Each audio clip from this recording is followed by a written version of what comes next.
Então, eu gostaria mais uma vez de agradecê-los por todo o empenho nesse primeiro ano, e para não tomar mais tanto tempo, vamos começar a sessão de apresentações com o trabalho da Eliana Ramos, tá? Intitulado Análise Temporal em trecho de floresta secundária na Estação Biológica de Santa Lúcia, Santa Teresa, Espírito Santo.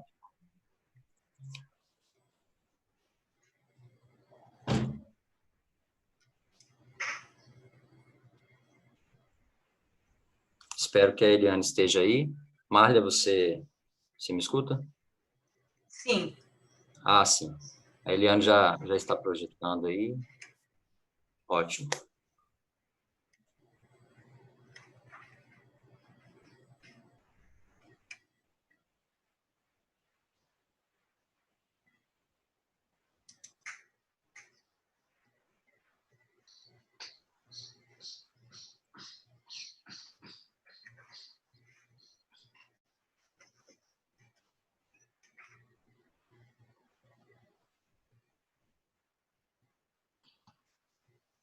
Bom dia. Bom Eliana, dia. você me permite só uma outra interferência, por favor? Sim. Na verdade, dentre as notas aqui que eu havia separado, eu esqueci de mencionar um sincero agradecimento ao IMA também pelo convite para que eu pudesse colaborar nesse projeto. É uma instituição que eu tenho muito carinho por fazer parte da minha história científica. O professor Sérgio, quando me fez o convite, eu prontamente aceitei por uma questão de responsabilidade e carinho com essa instituição. Então, fico muito honrado de estar coordenando, supervisionando um projeto tão importante. Tá? Desculpa a interferência, mas vamos em frente. Obrigado. Oi, bom dia. Todos estão me ouvindo? Sim. Sim, Eri, está ouvindo. Ok. Eu sou Eliana Ramos, eu faço parte da equipe do Projeto 1, e o meu trabalho neste primeiro ano do PCI foi sobre a análise temporal em trecho de floresta secundária na Estação Biológica de Santa Lúcia, Santa Teresa, Espírito Santo, sob a supervisão do Dr. Felipe Zambolini Saiter. Embora a floresta atlântica seja uma das regiões terrestres mais biodiversas e ameaçadas do planeta, e o conhecimento acerca de seu funcionamento seja essencial para subsidiar tomadas de decisão em relação tanto à sua preservação quanto à sua recuperação, estudos sobre dinâmica de florestas ainda são escassos. No Espírito Santo, por exemplo, onde as florestas são reconhecidas por seus altos níveis de diversidade e endemismo, poucos estudos nessa linha foram realizados, como, por exemplo, o de Rolim et al., de 2005, e o de Saiter et al., de 2011. Neste trabalho, então, nós avaliamos a dinâmica florestal em um trecho de floresta secundária na Estação Biológica de Santa Lúcia, num intervalo de 11 anos entre os trabalhos de inventário e monitoramento, e esperamos com isso contribuir para a compreensão dos processos que mantêm a biodiversidade em uma das florestas mais ricas da costa atlântica. Então, como objetivo geral, nós investigamos as mudanças temporais ocorrentes na comunidade arbórea e nas populações desse trecho de floresta secundária, e como objetivos específicos, nós determinamos as espécies que ainda estavam sem identificação ou com identificação duvidosa, executamos análises florísticas, estruturais e temporais, e estamos descrevendo as mudanças ocorrentes entre esses períodos.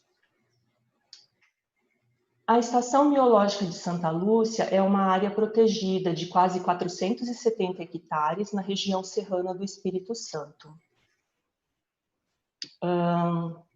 Os verões são chuvosos, os invernos são secos, com temperaturas médias anuais de 20 graus. A precipitação média anual também é elevada, acima de 1.800 milímetros, e essa área fica numa altitude de 600 a 900 metros.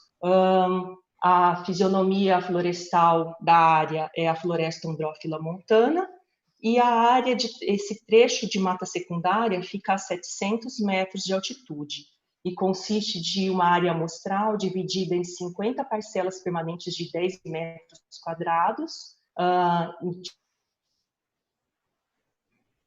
totalizando meio hectare, e essa parcela foi alocada em 2007, entre 2007 e 2008, quando foi realizado um levantamento de árvores e palmeiras com diâmetro acima à altura do peito, ou DAP, maior ou igual a 5 centímetros. Culturas agrícolas, principalmente de café e cítricos, foram abandonadas no final da década de 50 por ocasião da aquisição de terras para criação de estações biológicas precursoras da hoje então Estação Biológica de Santa Lúcia. E agora, em 2017 a 2018, foi realizado um monitoramento da área, e aí os indivíduos recrutas que atingiram o critério mínimo de inclusão foram marcados juntamente com os sobreviventes e as árvores mortas. Bom, para a identificação dos materiais, nós consultamos a coleção do Herbário Museu de Biologia Melo Leitão, em especial material do testemunho dos trabalhos realizados na Estação Biológica de Santa Lúcia. Consultamos também bases de dados usualmente utilizadas para esse tipo de trabalho e consultamos alguns taxonomistas e especialistas. Nós padronizamos as famílias botânicas segundo o sistema de classificação APG4 e consultamos a lista de espécies da flora do Brasil para confirmar os nomes científicos. Classificamos as espécies quanto aos grupos sucessionais, síndromes de dispersão e categorias de ameaça. Também realizamos novas coletas para determinação ou confirmação da identidade de alguns indivíduos. Nas análises de florística e estrutura, os parâmetros fitossociológicos calculados foram número de indivíduos, área basal, densidade absoluta e relativa, dominância absoluta e dominância relativa, valor de importância, e também fizemos e consideramos mortos os indivíduos não encontrados.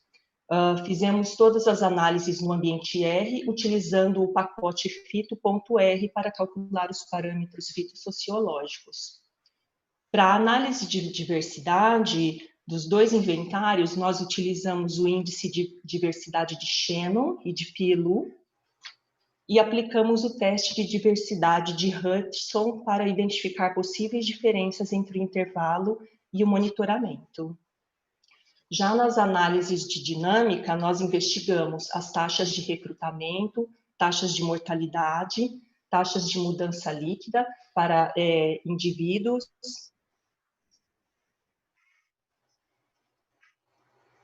e área basal e taxa de ação.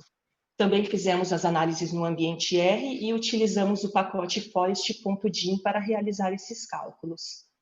Além disso, nós também aplicamos equações para as taxas de meia-vida, taxa de duplicação, de crescimento e para a estabilidade, com base nos parâmetros anteriores.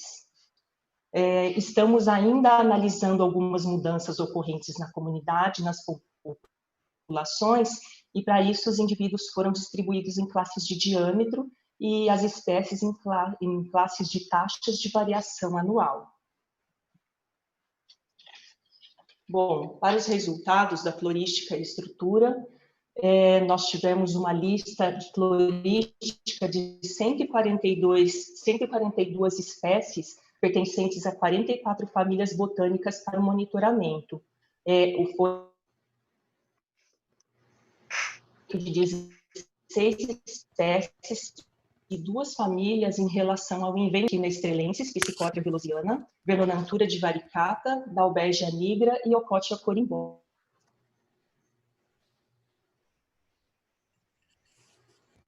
Quase 60% das espécies foi representado por um único ou 2 indivíduos. O índice de diversidade aumentou a 90 para 4,13. E o teste T de diversidade apontou uma diferença significativa, em relação ao inventário e o monitoramento. 6 espécies amostradas do inventário desapareceram, mas 22 novas espécies foram registradas como recrutas. Uma família que era representada por uma única espécie no monitoramento desapareceu, mas novas famílias foram registradas com um indivíduo cada uma. Ao longo de 11 anos, houve 555 indivíduos, 555 indivíduos sobreviventes, 276 mortos e 162 recrutas. A diferença entre o número de indivíduos amostrados no inventário e no monitoramento significativa, e a classe de diâmetros com maior concentração de indivíduos foi a de 4,8 a 15 centímetros, indivíduos bem jovens. Para a dinâmica, a taxa de mortalidade foi maior que a taxa de recrutamento, a mudança líquida de indivíduos foi maior que a de área basal, uma vez que a mortalidade foi maior entre os indivíduos jovens, de 4,8 a 15 centímetros, e a diferença entre a perda e o ganho de área basal não se mostrou significativa. A diferença, o grupo de recrutamento apresentou um incremento de área basal bem menor que o grupo de sobreviventes, e a síndrome de dispersão mais representativa foi a zoocórica. Apesar de perder quase 70% da sua população ao longo do período, Tibuquina estrelensis continuou sendo a espécie mais importante da área. Esta e outras espécies apresentam altas densidades quando jovens e diminuem a sua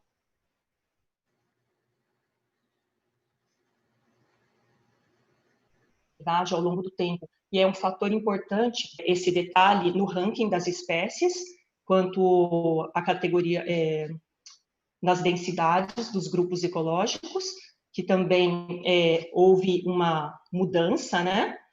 E uma redução nas categorias pioneira e secundária inicial, e aumento de secundária tardia. 3 espécies são consideradas ameaçadas de extinção, dentro das recrutas, e segundo a lista de espécies da flora do Brasil, o trecho, a amostragem do monitoramento apresentou 13 espécies ameaçadas, sendo que existem outras com dados deficientes. E esses dados, essa amostragem é importante para subsidiar a complementação de listas de ameaça. Bom, as taxas de recrutamento e mortalidade encontradas demonstraram uma grande atividade dinâmica, com manutenção da estrutura e da diversidade, e os índices de diversidade e de ecoabilidade aproximaram-se aos de valores de florestas de mesma fisionomia bem preservadas. A taxa de mortalidade foi maior que a taxa de recrutamento, que é um padrão já verificado em florestas tropicais, e pode ser atribuída a fatores ambientais ou a processos dinâmicos, como, por exemplo, a condição de alto desbaste, onde o incremento em diâmetro dos indivíduos sobreviventes pode compensar a queda de densidade e, além disso, possibilitar a entrada de novas espécies na comunidade. A taxa de rotatividade aponta o processo dinâmico em que a mata estudada se encontra, com valores que indicam rápido crescimento, característico de florestas sujeitas a perturbações. Períodos de seca ocorrentes na região podem ter influenciado nas taxas de mortalidade. Esses períodos ocorreram nos 3 anos anteriores ao monitoramento, e como relatado em outros estudos em florestas do sudeste do Brasil. Com isso, ressaltamos a importância dos estudos periódicos regulares, que possibilitam registros mais precisos dessas flutuações ao longo do tempo, e podendo, assim, fazer análises mais refinadas. A proporção de espécies e indivíduos de categorias sucessionais mais tardias aponta para a progressão do estágio sucessional para níveis mais avançados, e a predominância da síndrome de dispersão zoocórica indica que a proximidade da área com formações primárias tem permitido o recrutamento de espécies dependentes da fauna para a dispersão de propágulos. O trecho investigado detém uma diversidade arbórea considerável, de relevância na diversidade florística regional. E com este trabalho, a lista de espécies do trecho de mata secundária passou a apresentar, no total, 147 espécies, e a lista geral de espécies arbóreas registradas para a Estação Biológica de Santa Lúcia passou de 378 para 431 espécies. Bom, para o próximo ano de PCI, é nossa intenção iniciar o trabalho de coleta na Reserva Biológica Augusto Huski, ainda este ano, e para isso aguardamos a viabilização de recursos e estratégias logísticas que são essenciais na execução do trabalho. Temos duas áreas em vista, sendo que uma delas, que é a floresta de Candial, já está com o local das parcelas demarcado. O nosso objetivo é caracterizar a flora das diferentes fisionomias ocorrentes na Rebio Augusto Huski e viabilizar futuros monitoramentos e estudos ecológicos, além de possibilitar a realização de estudos comparativos. Ainda para o plano de trabalho, nós idealizamos um estudo paralelo sobre as restingas da região central da Mata Atlântica, testando a hipótese de maior variação florística entre sítios de restinga, da região onde ocorre a quebra biogeográfica entre os blocos sul e norte da Mata Atlântica, mais precisamente entre os municípios de Regência, Espírito Santo, e Prado, Bahia. Este trabalho vai ser realizado em parceria com profissionais de outras instituições, como, por exemplo, o professor Pedro Eisenlor, da Unemate, que tem grande experiência na área de biogeografia, e atuará juntamente com o professor Felipe Saiter no direcionamento do meu trabalho. Bom, chego ao final da minha apresentação e agradeço a todos pela atenção. Deixo o meu contato para esclarecimentos ou comentários. Muito obrigada.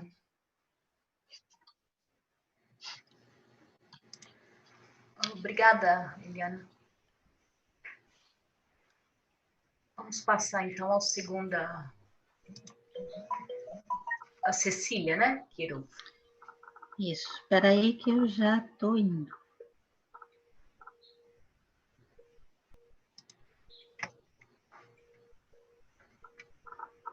Aí que eu tenho que...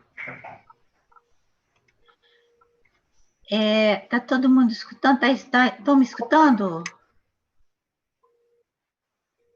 Sim. Tá. Só um minutinho. Tá. Eu tenho que... Não estou conseguindo... Minuto, Cecília. Tá. Tenho que sair da minha tela aqui. Não estou conseguindo. Mas você pode deixar por aí? Pode? Eu acho que Então, sim, tudo bem. porque... Está todo mundo vendo a sua tela, será? Alguém não está vendo? Estou vendo sua apresentação, Cecília. Então tá tranquilo. Tá, Ju. Eu quero tirar isso aqui no meio do caminho. Aqui. Tá. Bom, eu vou falar, eu faço parte do projeto 1 do PCI-IMA, que é a Conservação da Biodiversidade na Mata Atlântica Central, que o supervisor é o Felipe Saiter, que já falou aqui, e o título do projeto é possível prever surtos de febre amarela e outras zoonoses através do monitoramento da fauna e da implantação de sistemas de alerta? A equipe PCI sou eu e a Andressa, a doutora Andressa Guimarães, que ela é responsável por toda a parte veterinária, e ela entrou na segunda leva dos bolsistas PCI. Mas eu incluí ela aqui porque sem ela a metade do projeto não teria sido possível. Não tá boa, né? Mas não tá boa. Bom, Tudo começou com um surto de febre amarela entre 2016 e 2018. E estima-se que 1.300... Ô, gente, tem alguém falando. Tem alguém falando junto comigo. Tem que deixar o microfone mudo de todos. Por favor. É o da Marlia que está ligado. Posso finalizar. Um momento, por favor. Marcel também está ligado. Não, é só para avisar que o da Marlia está ligado. Bom, então, tudo começou entre 2016 e 2018, quando teve o surto de febre amarela aqui na região sudeste, e estima-se que morreram cerca de 1.300 macacos só no Espírito Santo, por causa da febre amarela. A região centro-serrana foi uma das áreas mais atingidas e afetou as espécies de primatas que ocorrem nessa região de maneira diferente. Então, a Lauá-Taguariba, que é o barbado, diminuiu a população em 83%, as duas espécies de Calitrix foram atingidas e as populações diminuíram em 50%, os guigós, ou sauás, diminuíram em 25%, a população de sapajos e macacos pregas. Não precisa ir aqui, não. Você vai aqui. Eu estou escutando alguém falando em 25%, e Muriqui diminuiu em 20%. Esses dados são da Nila, tá? Que foi aluna do Sérgio Lucena, que fez um levantamento logo após o surto. Os primatas não são os hospedeiros da doença, e, pelo contrário, eles são altamente sensíveis à doença. Os bugios, por exemplo, morrem entre 3 a 7 dias após a infecção, mas eles funcionam como sentinelas, tá? Então, por exemplo, quando começa a morrer macaco na mata, é um aviso de que a doença está chegando, e é um aviso que você pode começar a vacinar a população e alguma coisa tem que ser feita. Então, eles são chamados sentinelas. Além disso, na Guiana Francesa foram encontrados anticorpos para a febre amarela em outros mamíferos não primatas, como irara, tamanduá, preguiças, e na Bahia também foram feitos exames que detectaram flavivírus, que são os responsáveis, né, pela febre amarela em 2 espécies de preguiças. Além disso, além das doenças, né, existem outras ameaças aos primatas da região, como a perda e degradação do hábitat, a introdução de espécies exóticas que alteram a paisagem e composição das comunidades. Então, para avaliar a situação geral dos primatas nessa região centro-serrana do Espírito Santo, principalmente das espécies ameaçadas, serão feitos, junto com esse levantamento de febre amarela, levantamento das populações remanescentes, nos remanescentes florestais. Então, o objetivo é monitorar os primatas e outros mamíferos em áreas afetadas e não afetadas para investigar o impacto e consequências das populações. Então, a gente quer ver prevalência de anticorpos nessas populações afetadas. Será que eles ficaram resistentes? Quem não morreu e sobreviveu, como é que está em termos de anticorpos? Existe, inclusive, uma teoria que essa prevalência de anticorpos diminui ao longo do tempo. Então, serão feitas recapturas em algumas áreas. Tá? Identificar possíveis hospedeiros naturais, que não são os primatas, mas ninguém sabe realmente quem são os mamíferos hospedeiros naturais, e criar um sistema de alerta para detectar animais portadores, doentes ou mortos. Então, quando aparecer algum animal morto, a gente tem uma rede de comunicação para imediatamente tomar alguma providência. E será feito um monitoramento ativo, né? Nós vamos capturar os bichos, né? Capturar para coletar material, e o passivo, que é a partir de animais encontrados mortos, atropelados, ou mesmo encontrados pela vigilância sanitária. E, além disso, nós vamos identificar e monitorar as espécies de primata, principalmente as ameaçadas de extinção, presentes em fragmentos de Mata Atlântica na região centro-serrana do Espírito Santo, para uma avaliação das principais ameaças e propor manejos, como remoção de espécies invasoras, reflorestamento para conexão de fragmentos, isso é muito importante, a área é muito fragmentada, e translocações e reintroduções de indivíduos e populações, caso seja necessário. Essas aqui são as nossas espécies foco, tá? E por que a gente vai trabalhar nessa região centro-serrana? Como o próprio Felipe explicou, é uma região riquíssima em biodiversidade, e tem todas essas espécies de primatas. Tá? E é uma região que está sofrendo um impacto muito grande, mas ainda tem muita floresta. Tem a Reserva Augusto Rusque, tem a Santa Lúcia. Então, ainda dá para trabalhar. Que ainda tem floresta e tem essas 6 espécies de primatas. O muriqui do norte, que é a mais ameaçada, criticamente ameaçada, que existe nessa área aqui no Espírito Santo, em Santa Maria de Jetibá. O Calitrix flavíceps, que está como em perigo. O bugi ou barbado, como é chamado aqui no Espírito Santo, ele ainda não entrou em nenhuma categoria de ameaça, mas quando foi feita a última avaliação de espécies ameaçadas, não tinha ocorrido esses surtos de febre amarela. Então, provavelmente, agora ele vai entrar como em perigo criticamente. Inclusive, ele agora é considerado uma das 25 espécies mais ameaçadas do mundo de primatas, e foi eleito no último Congresso Internacional de Primatologia. O guigó é uma espécie que também está ameaçada e é vulnerável. A distribuição dela, praticamente só o Espírito Santo. E o macaco prego e o sagui da cara branca, o Calitrix shawfly, que tem uma distribuição bem mais ampla, não estão em nenhuma categoria de ameaça. Eu digo espécies foco porque, se aparecerem outros mamíferos, nós também vamos capturar e tirar amostras para examinar, para tentar, inclusive, descobrir quem é o hospedeiro natural dessas espécies. Bom, a primeira coisa que a gente fez foram parcerias para exame e a coleta de material.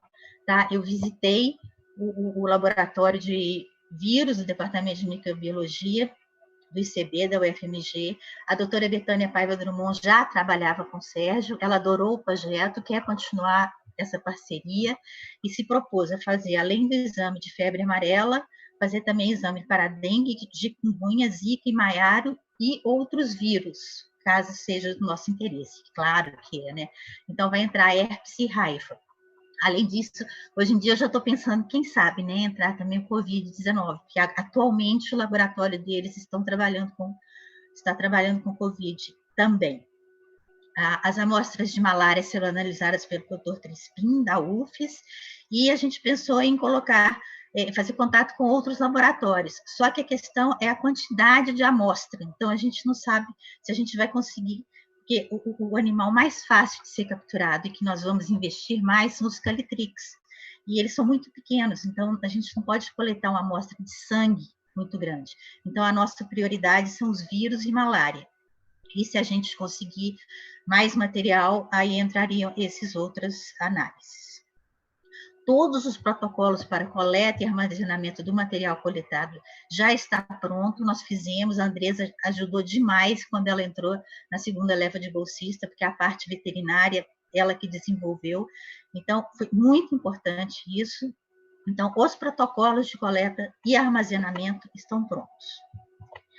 As licenças, eu nunca vi tanta burocracia. O Cisbio, tá, voltou 4 vezes para fazer mudanças pequenas, porque nós vamos trabalhar com não só primatas, então tem carnívoros, tem pequenos mamíferos, tem várias outras espécies, e para cada grupo de espécies, o Cisbio vai para um setor do ICMBio. Então, voltou várias vezes, mas tudo bem, conseguimos, já temos Cisbio. A Comissão de Ética de Pesquisas envolvendo seres humanos, porque nós vamos fazer entrevista, foi enviada e voltou também, fizemos ajustes e voltou, já está em andamento. E a Comissão de Ética dos Animais, porque nós vamos manipular os animais. Finalmente, nós conseguimos enviar em fevereiro via UFES, porque o problema era qual instituição ia ficar responsável. O IMA ainda não pode enviar propostas para a Comissão de Ética, então enviamos via UFES. E o empréstimo e compra do material, treinamento, etc. Se não fossem essas parcerias, a gente nunca teria nem começado. As armadilhas fotográficas foram emprestadas pela equipe do Dr. Sérgio Lucena, as armadilhas Tomahawk pequenas para saguis e médias para macacos pregos e outras espécies maiores, uma centrífuga manual que está funcionando perfeitamente para tirar o coágulo do sangue e o RNA later foram cedidos pelo Dr. Yuri Leite, que eu agradeço muito a vocês dois, senão a gente não teria começado. Um veículo emprestado do Projeto Muriqui, e a compra de pilhas recarregáveis e cartões de memórias para as armadilhas, câmera fotográfica, botijões de hidrogênio, o que ainda não foi comprado está em processo de compra. Então, eu agradeço muito também ao CERN. E a Andressa fez um treinamento com o pessoal, a equipe do Instituto Primatas, no projeto que eu coordeno em Niterói, no Rio, e ela fez um treinamento em contenção e anestesia de Cavitrix, então, tá craque nisso, aprendeu, pegou o material, tudo certinho, e enviamos uma proposta para o edital Mulheres na Ciência do programa L'Oréal Unesco ABC, que por um acaso nossa equipe só tem mulher.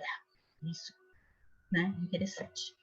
Bom, a primeira coisa que a gente pensou foi em fazer uma rede de voluntários, tá? Então, através de entrevistas, questionário e distribuição de um calendário. E plagiamos o nosso Eduardo. Então, o nosso projeto chama Eu Vi um Macaco no Mato. E aqui é a capa do calendário com os macacos, até o cuidado do extrato onde eles ficam, a gente tentou seguir, né, a altura que eles usam na mata. E aqui na frente uma explicação sobre a febre amarela, o problema todo, a importância desse monitoramento participativo e um telefone para contato, caso seja observado alguma coisa diferente. Vamos fazer entrevista, eu vou explicar onde, como foram escolhidos esses entrevistados, para saber principalmente a quantidade de espécies, como foi visto, a quando foi visto, se foi no presente, se foi no passado, se a pessoa notou alguma diferença antes e depois da febre amarela, e a partir dessas entrevistas, a gente vai escolher as pessoas que vão ajudar no monitoramento. O monitoramento vai ser através desse calendário, aqui está o calendário, tá? E a pessoa vai poder marcar aqui qual espécie que foi vista, aqui estão os nomes, tá? E se foi ouvida, vista e quantos a pessoa conseguiu ver. O calendário ficou pronto em 2020, fevereiro de 2020, e como a gente vai trabalhar a maior parte das florestas preservadas ali em Santa Maria de Jetibá, elas pertencem, a maioria das propriedades pertencem aos pomeranos, nós colocamos o nome dos primatas em português e em pomerano. Eu acho assim, que vai ser bem legal isso também. E o número de telefone para contato. Para o levantamento, oh meu Deus, então volto aqui. Para o levantamento, a gente vai usar armadilhas fotográficas, tá? Foi um método que eu desenvolvi para para levantamento de macaco prego, tá? A gente coloca armadilha fotográfica e banana, tá? E as espécies que comem a banana a gente consegue identificar. E isso é muito fácil, porque você pode deixar a armadilha na floresta, você não precisa ficar lá, né?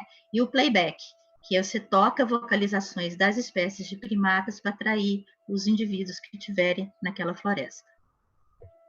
E as áreas principais que a gente vai trabalhar são exatamente Domingos Martins, Santa Teresa, Santa Maria de Jetibá e Santa Leopoldina, que são esses 4 municípios, tá? Que foram os mais atingidos pela febre amarela e onde tem toda essa biodiversidade. É uma área muito importante. A reserva está aqui, tá? Reserva Biológica Augusto Ruski está aqui, Santa Lúcia está aqui. Então, é uma área muito importante em termos de biodiversidade e foi muito atingida pela febre amarela. E esse aqui são 2 bases de dados que a gente está usando. Esses xizinhos foi onde a aluna Nila Gontijo, ela fez a dissertação dela e ela entrevistou as pessoas sobre o efeito da febre amarela nos primatas. Então, a gente pensou em repetir essas áreas para ver se essa percepção das pessoas mudou, se as pessoas começaram a ver mais primatas, tá? E as áreas aqui são áreas de epizootias, né, onde apareceram mais primatas mortos. Aqui são os pontos dos primatas, cada ponto é um indivíduo encontrado morto, uma carcaça encontrada morta ou primata já no fim. Então, a gente vai trabalhar principalmente nesses 3 núcleos. Mas, além disso, né, as capturas a gente vai fazer em outros locais atingidos pela febre amarela, como, por exemplo, o campus da UFES em Vitória, que morreu muito sagui, é um lugar que a gente quer fazer captura, e áreas que não teve febre amarela, como Linhares, Conceição São Mateus, porque exatamente esses animais, eles têm anticorpo. O que aconteceu? Como é que está a situação deles nessas áreas? Então, assim, os resultados parciais até o início da pandemia, que o que aconteceu? A gente não consegue trabalhar na pandemia. Além da quarentena obrigatória, existe o risco das entrevistas, né? A gente contaminar os entrevistados e ser contaminado pelos entrevistados. E o CPB, que é o Centro de Primatas Brasileiros, do CNBio, e o Primate Specialist Group da IUCN, eles lançaram uma resolução pedindo para que todo mundo cancelasse qualquer manipulação com primata para evitar o risco de contaminação de primatas. Ninguém sabe se é possível essa contaminação. Então, a gente achou por bem não fazer nada, mesmo estando no campo sozinho, né, sem contato com pessoas, é melhor não, nesse momento, não capturar nenhum primata. Então, usando todos os métodos que a gente tinha disponível, foram 37 registros em 8 meses. Tá? Então, 4 de muriqui, 6 de guariba, incluindo 2 carcaças, 9 de macaco-prego, que é o bicho que tem mais na selva, e 8 de gigós e 10 de calitrix. Então, essas são as áreas, tá vendo que a gente já está começando a trabalhar mais intensamente. E aqui é uma montagem de plataforma e serva para captura, já montamos armadilhas fotográficas com serva em 10 fragmentos, no total, só nesses 8 meses, foram 24 mil fotos. Então, assim, agora a gente está triando, e 10 espécies de mamíferos, mais ou menos. E as visitas são semanais para trocar o cartão de memória, porque haja foto, né? E colocar mais banana. Infelizmente, quando a pandemia começou, a gente já estava preparado para pegar pelo menos essas 3 espécies. Então, o macaco-prego estava indo direto na selva e os calitrix já estavam entrando dentro da armadilha. Tá? Então, o que a gente faz? A gente coloca a banana, depois coloca a armadilha, vai acostumando eles a entrar banana. Até um dia a gente arma a armadilha e eles caem lá dentro.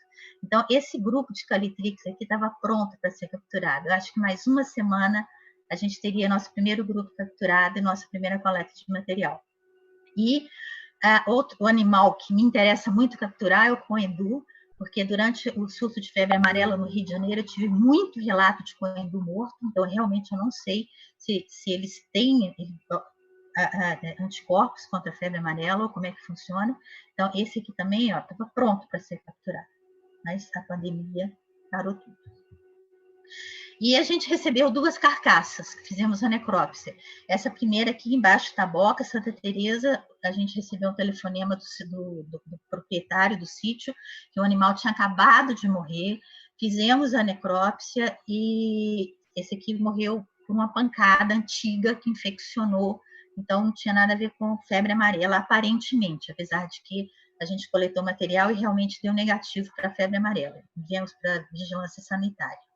E esse aqui que foi mais estranho, porque ele foi capturado, ele foi resgatado dentro do mar, na praia de Capuba, em Jacareí, na Serra.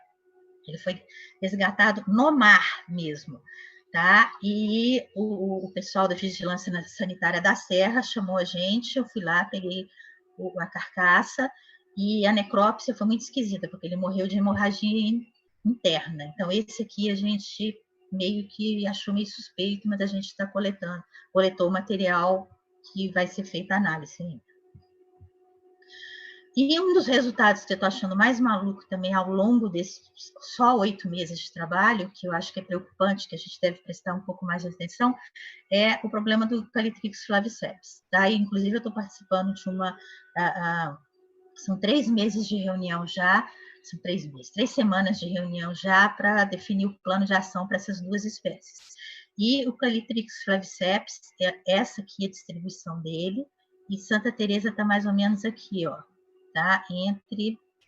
Aqui embaixo é o Calitrix geoffroy, então ele está bem, a gente está trabalhando bem na área de sobreposição de distribuição de 2 espécies.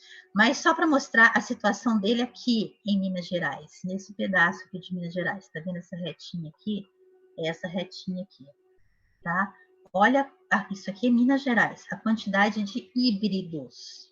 tá? Espécies exóticas que foram soltas na área dele, esse aqui é o aurita, e não existe praticamente dados sobre o Calitrix flaviceps.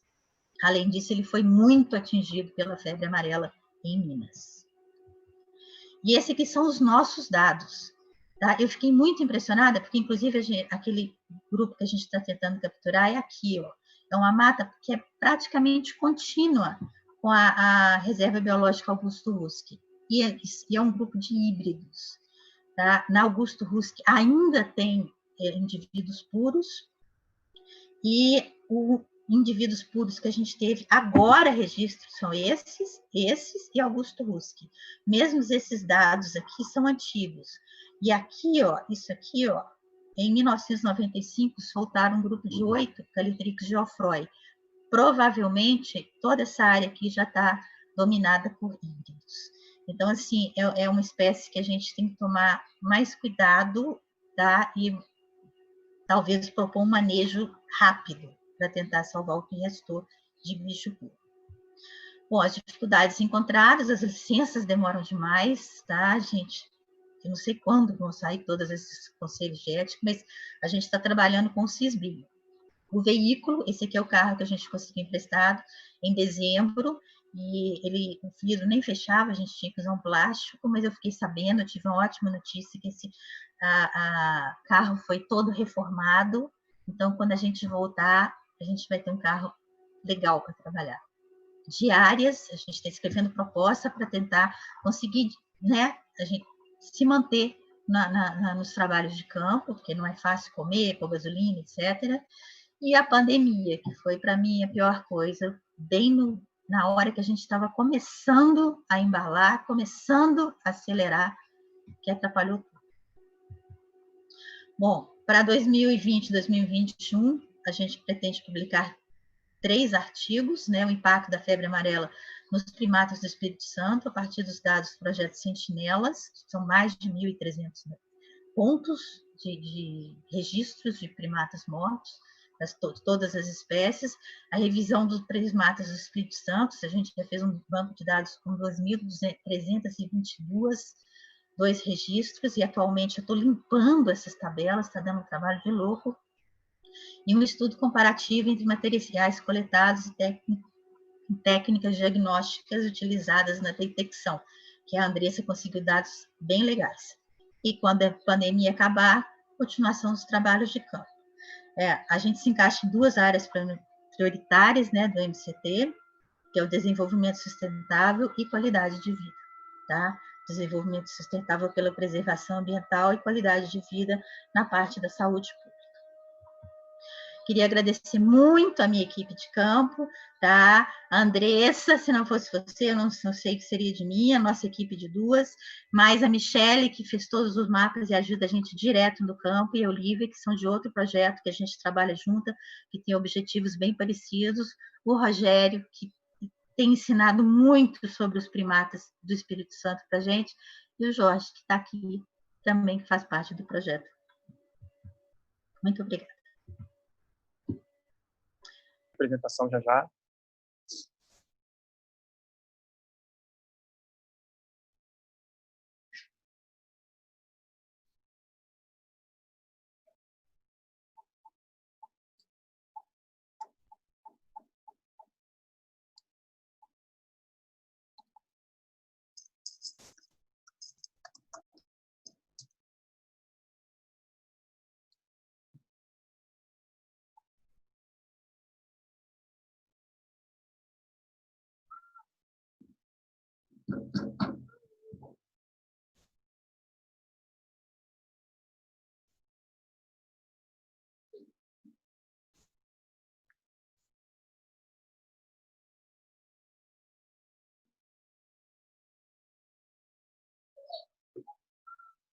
Alô?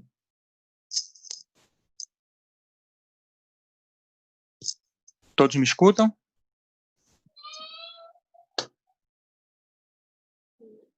Ok, então vou dar início à minha apresentação, propriamente dita. Eu também faço parte do projeto 1.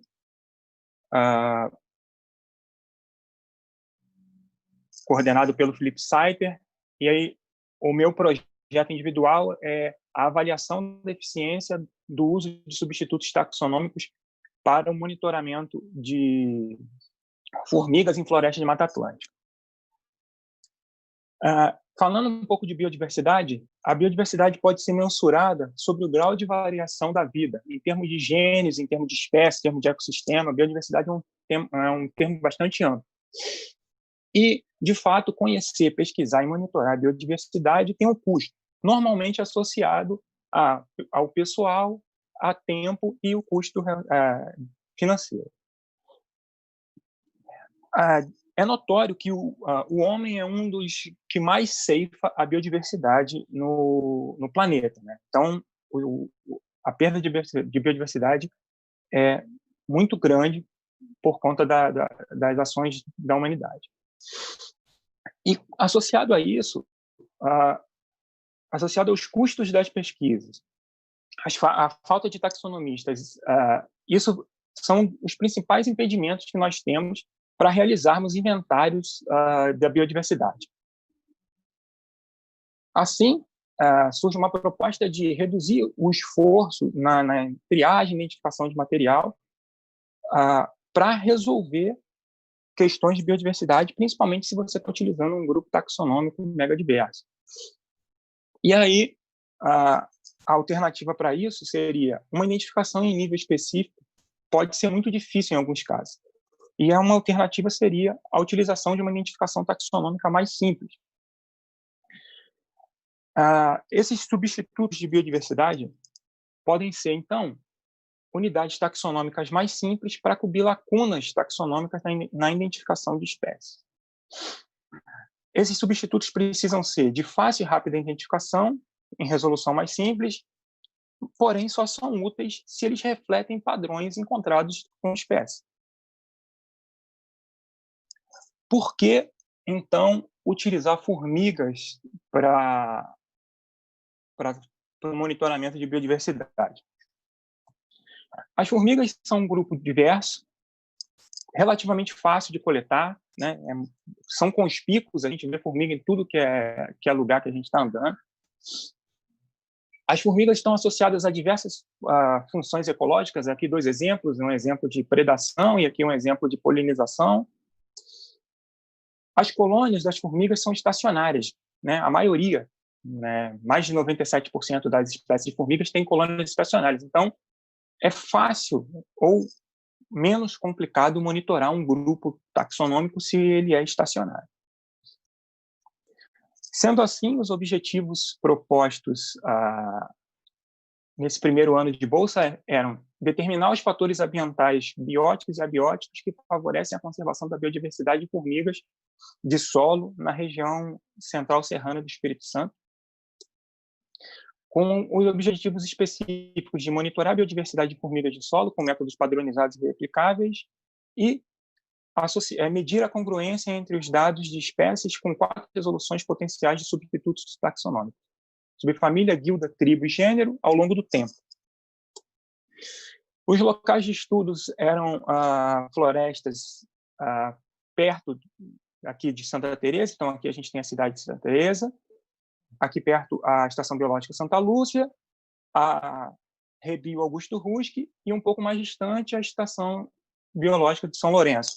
A ideia é fazer esse monitoramento da biodiversidade, nessas 3 localidades. Como eu falei, a intenção era usar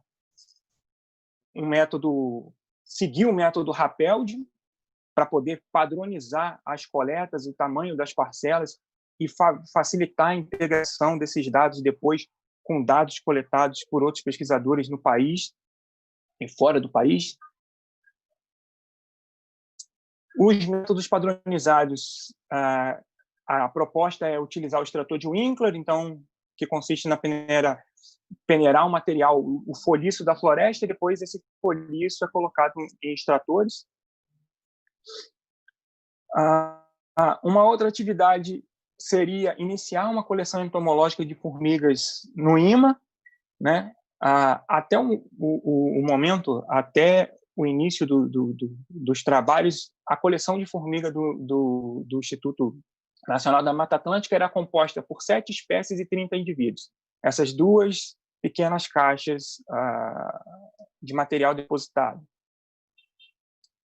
E a ideia, a outra atividade associada também é criar um banco de dados, e esse banco de dados seria já criado, né, para ser inserido em repositórios virtuais e virar um provável data paper assim que tiver um volume de informação relevante aqui para a Mata Atlântica.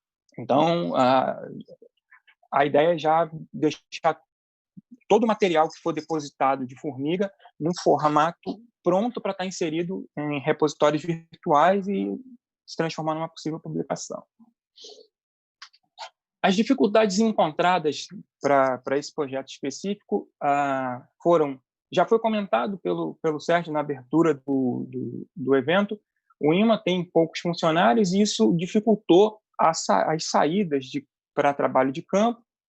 Além disso, houve um corte de verbas, um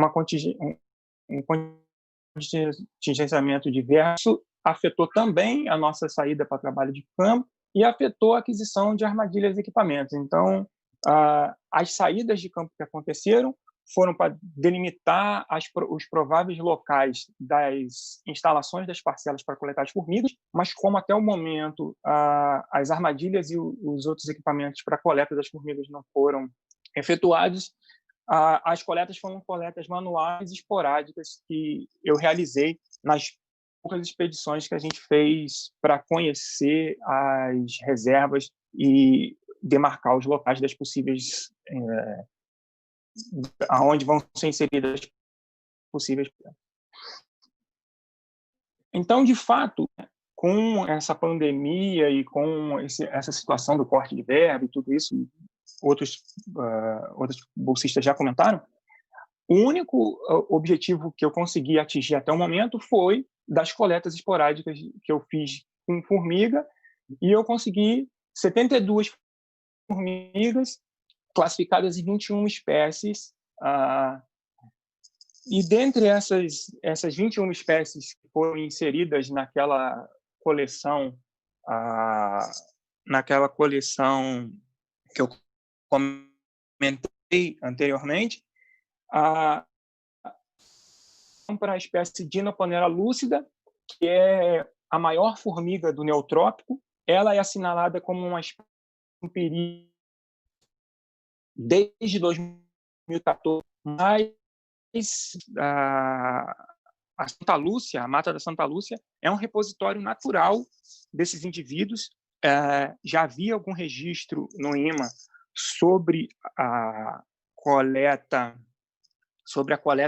dessa formiga, e em visitas em 2019 e 2020, eu também coletei indivíduos, registrei esses indivíduos em campo e coletei os indivíduos para confirmar a espécie, e, de fato, essa espécie está presente ainda na reserva, mesmo sendo considerada uma espécie em perigo. As perspectivas futuras para o próximo ano de bolsa são manter os objetivos 1 e 2 que foram ditos anteriormente, porém, eles serão respondidos, a princípio, usando dados compilados de literatura, data papers ou repositórios virtuais. Eu já estou com um acesso a um banco de dados da Mata Atlântica inteira, de formiga, da Mata Atlântica inteira, e já estou conversando com os pesquisadores responsáveis para poder começar, de fato, utilizar esse banco de dados para responder os objetivos que tinham sido propostos no plano 2019-2020.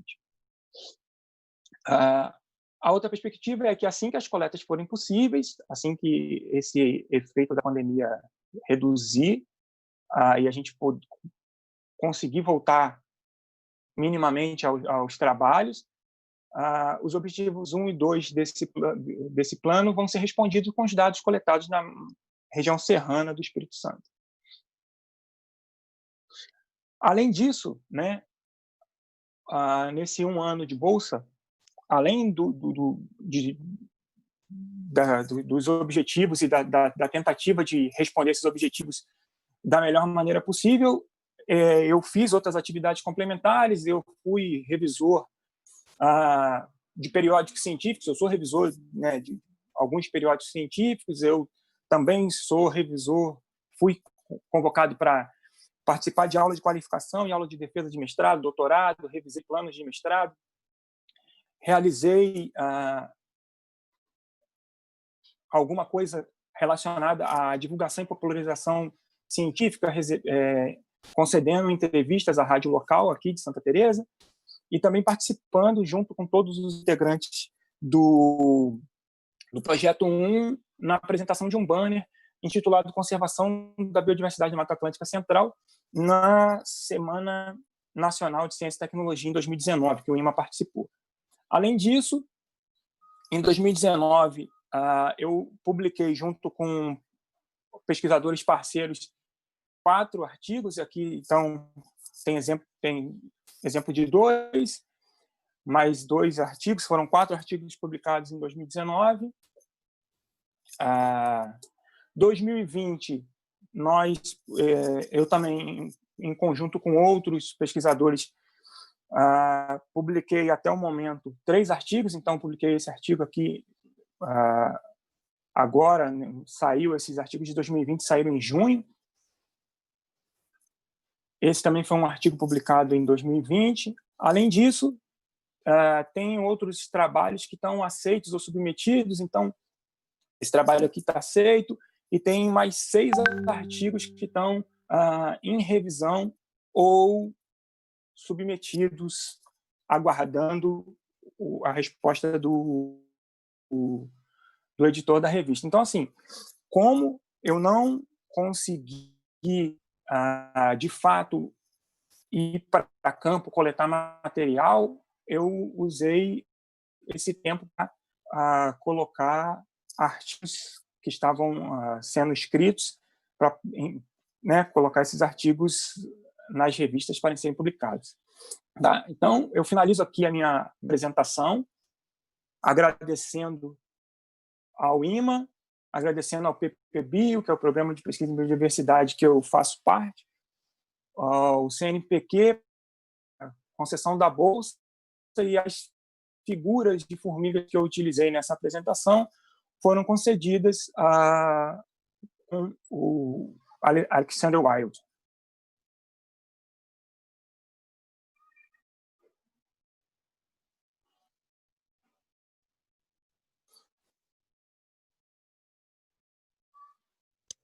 Obrigada, Jorge.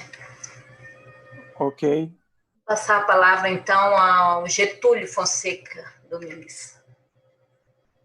Pode ir. Vou ligar aqui, né? Bom dia a todos.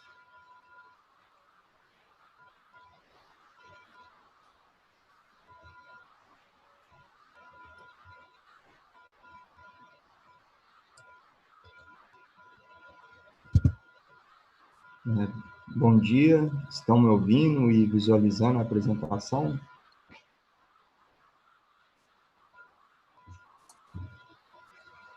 Vamos lá. Bom dia a todos. Jorge tem que mutar o microfone dele. Então, também sou integrante do Projeto 1, Conservação da Biodiversidade na Mata Atlântica Central, e o título do meu plano de trabalho inicial foi Recursos Hídricos, Conservação, Uso do Solo e Mudanças Climáticas, que será. Esse plano de trabalho foi proposto devido a um problema que diversas bacias hidrográficas do Brasil apresentam, né, tanto hídricos quanto os ambientais. São erosão do solo, assoreamento dos leitos do rio, escassez hídrica, ocorrência de inundações, fragmentação dos remanescentes florestais e perda de habitat das espécies nativas. Então, um dos objetivos do plano de trabalho foi estudar as principais características morfométricas de uso e ocupação do solo, dos recursos hídricos, os efeitos da mudança climática na bacia hidrográfica do rio Santa Maria do Doce, que é uma bacia da região de Santa Teresa, próxima, pega uma parte do município de Santa Teresa, e que ela sofre intensamente por causa desses problemas ditos anteriormente. Então, caracterizar, diagnosticar e avaliar alguns atributos ambientais da bacia hidrográfica, monitorar e modelar tendências de uso e ocupação do solo e dos recursos hídricos, prevendo consequências das mudanças climáticas e ações mitigadoras. Então, aqui nós temos uma figura mostrando a bacia do Santa Maria do Rio Doce, como muitas outras bacias do Brasil, principalmente na região da Mata Atlântica, aqui no sudeste do país. A pastagem é a tipologia dominante da paisagem. A bacia de Santa Maria do Rio Doce ela é 3 vezes maior em área do que a formação florestal, que é a segunda tipologia em maior quantitativo de área. E grande parte dessa pastagem, hoje em dia, elas estão sofrendo, né, forte processo de degradação, muitas abandonadas.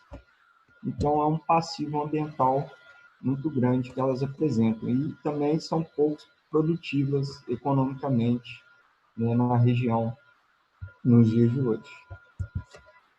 Então, das metodologias propostas, né, em termos de caracterização, a construção do modelo de elevação hidrograficamente condicionado para poder adequar a hidrologia ao modelo digital de terreno para a rede hidrográfica, o modelo digital de terreno para poder realizar algumas análises hidrológicas, como a determinação correta da drenagem numérica do terreno, elaborar ação de índices espectrais e classificação do uso e cobertura do solo, que eu acabei encontrando aqui numa base de dados do MAP Biomas 2018, voltando aqui na paisagem. Então, esse grande programa MAP Biomas, ele fez um mapeamento do Brasil inteiro, com uma recorrência anual aí, voltando até 20 ou 30 anos atrás, agora, assim, não sei dizer exatamente, mas uma base de uso e cobertura do solo assim, formidável para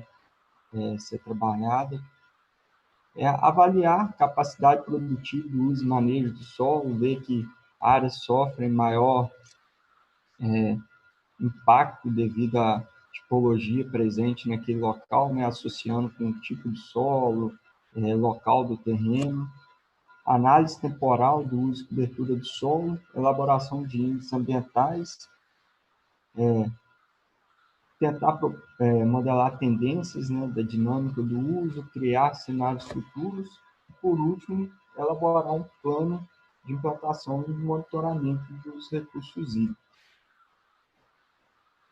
Do que foi feito, inicialmente, quando eu cheguei no IMA, eu estava trabalhando já numa proposta de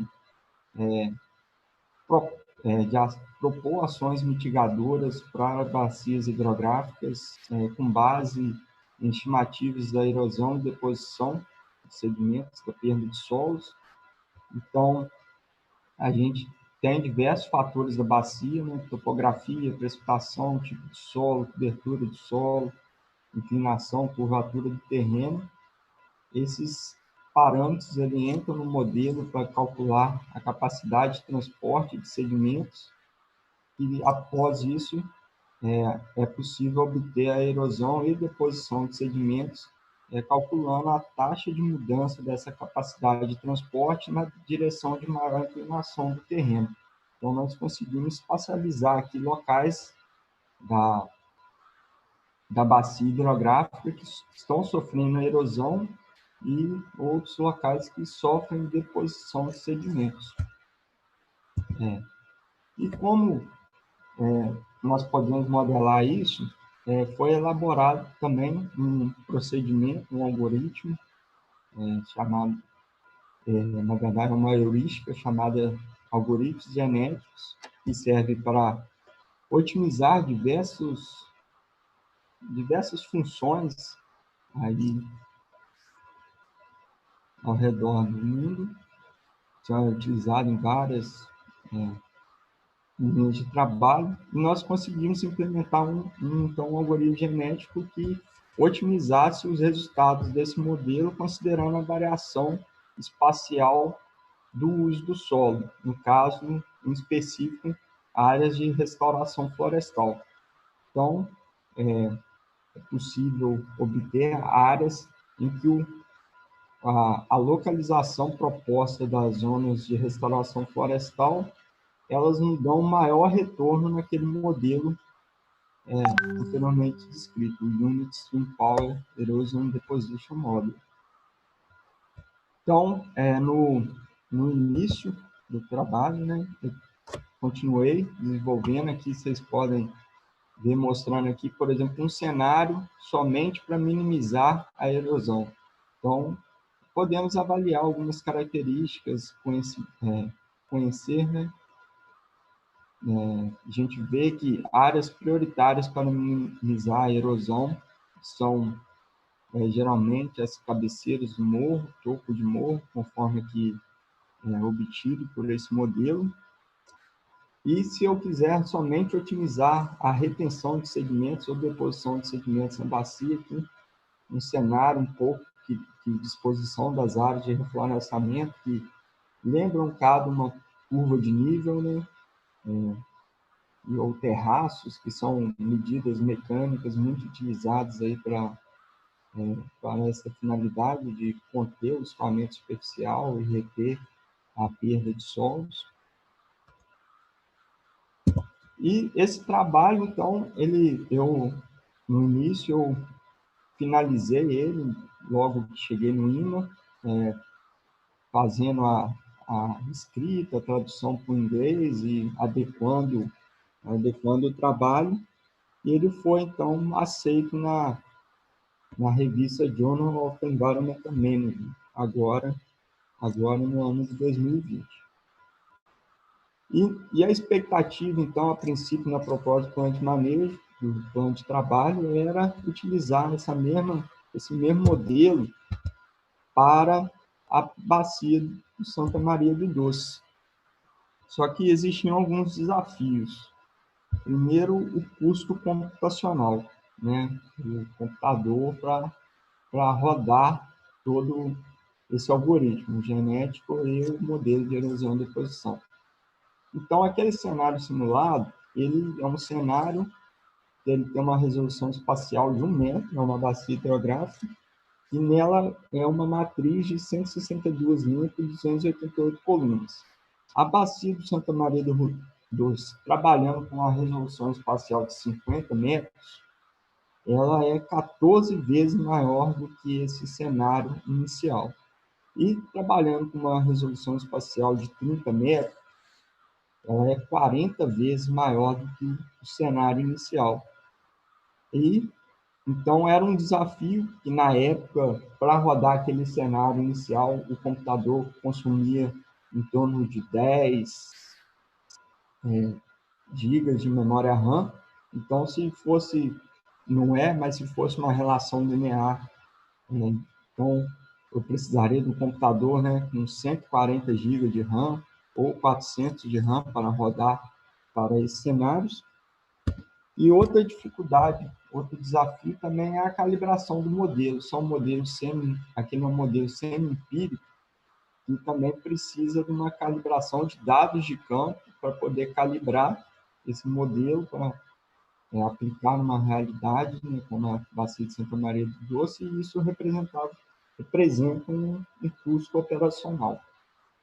Diante disso, logo no início, trabalhando conjuntamente foi proposto, né, conjuntamente com outros pesquisadores aí do INMA, a Mileide Formigona, a Juliana França, também contribuíram e ajudaram nessa elaboração do projeto, nós três, e é o projeto chamado Ecohidrologia da Mata Atlântica do Espírito Santo, monitoramento diagnóstico e conservação, que foi levado à UFES para uma proposta de parceria com alguns professores da UFES, e então construir um projeto maior que pudesse ser financiado pela AGER, né, Agência Estadual de Recursos Hídricos, ou a FAPES, que permitisse, então, a gente trabalhar de forma mais ampla e com maior recurso essa questão da hidrologia na região. Esse projeto, então, ele está em fase de elaboração e submissão para essas agências. A gente espera esse ano poder dar prosseguimento nesse projeto. E foi uma das atividades, então, que eu participei logo no início.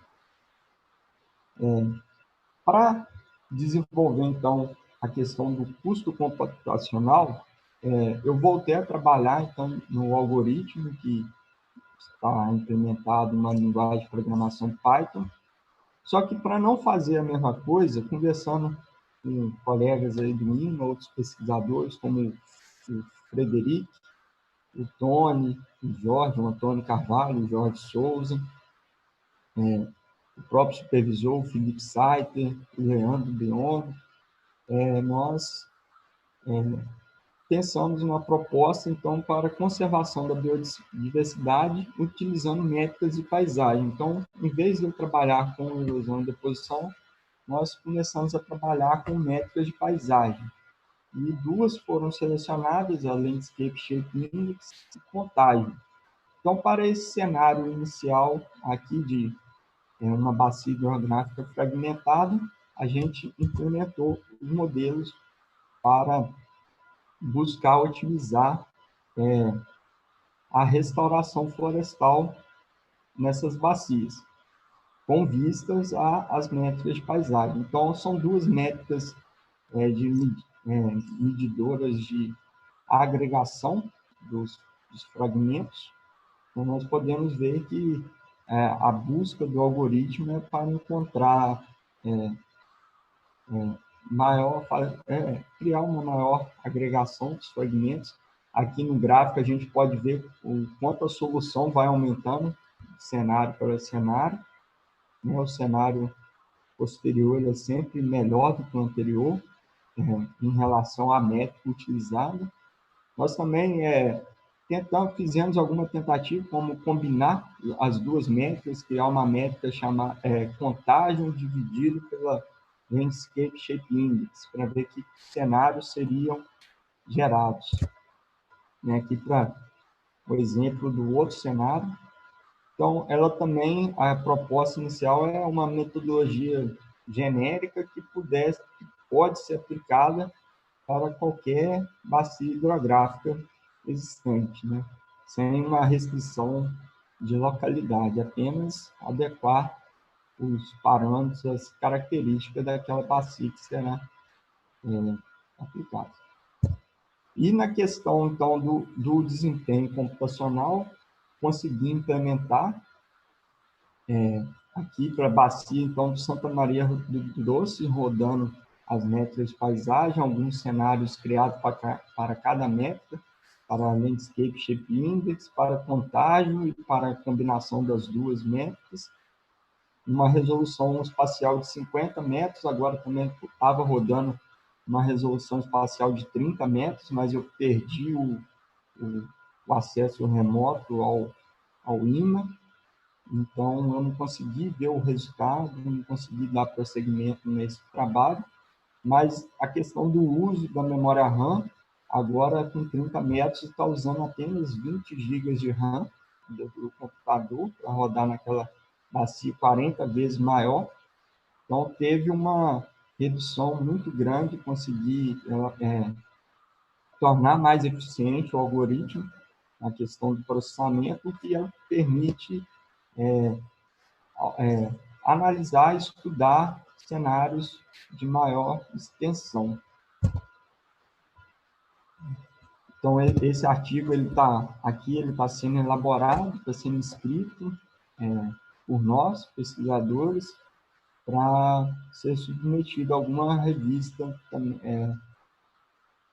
de preferência Thales A1.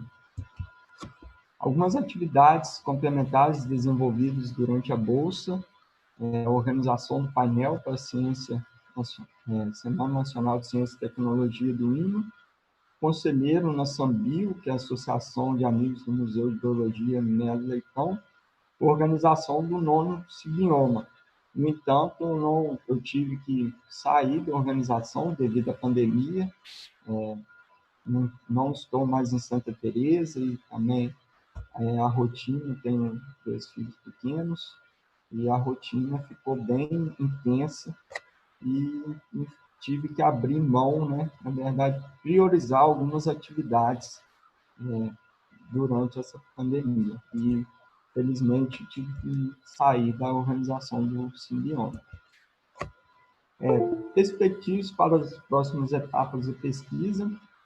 Estou conversando com o professor Eberval Marchioro, da UFS, sobre a hidrologia florestal, estudar parâmetros da hidrologia florestal, como interceptação, escoamento pelo tronco, precipitação direta, tanto, né, com dados coletados em campo, e também buscar fazer modelagens com sensoriamento remoto, né? Sensores remotos que permitem a gente obter alguma resposta sobre a estrutura florestal, né? Aqui a gente pode ver respostas aqui de interação, aqui também, ó, regiões de um dossial mais denso, um dossial aberto, são características que influenciam na hidrologia. Então, já estou em conversa com o professor Berval, ele gostou da ideia, já está participando, a gente está trocando e-mails, conversando, fazendo reuniões online, e é uma perspectiva para a próxima etapa da pesquisa. E também a outra perspectiva é trabalhar com o modelo SWAT, Soil and Water Assessment Tool, desenvolvido pelo Departamento de Agricultura dos Estados Unidos. E ele é um modelo, uma ferramenta que agrega vários modelos hidrológicos que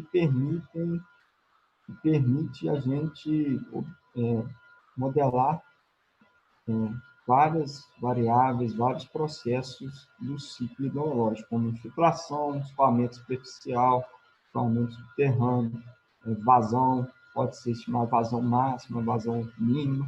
Então, tentar, talvez, conseguir implementar esse SWAT dentro do algoritmo de otimização para analisar quais cenários otimizariam a vazão máxima, quais cenários otimizariam a vazão mínima, quais cenários reduziriam o escoamento superficial.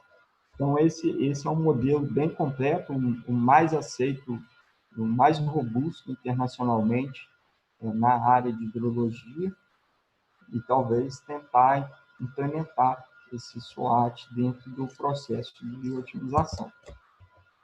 Durante esse período de bolsa, também participei de algumas publicações como coautor e consegui também publicar algumas como autor.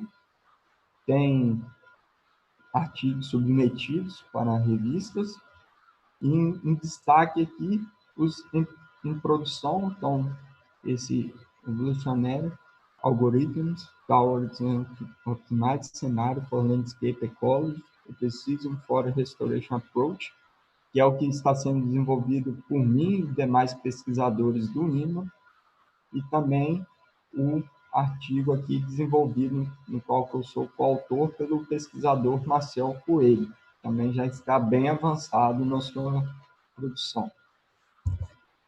E, por fim, gostaria de agradecer a todos pela atenção. E foi isso o meu desenvolvimento nesse primeiro ano. Obrigado.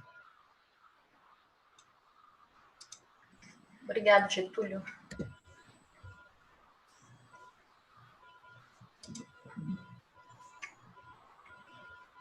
Bom, Márlia. Sim, Felipe, vamos lá. Sim, vamos, Felipe. Finalizando, então, com a apresentação do Getúlio, como havíamos previsto, nós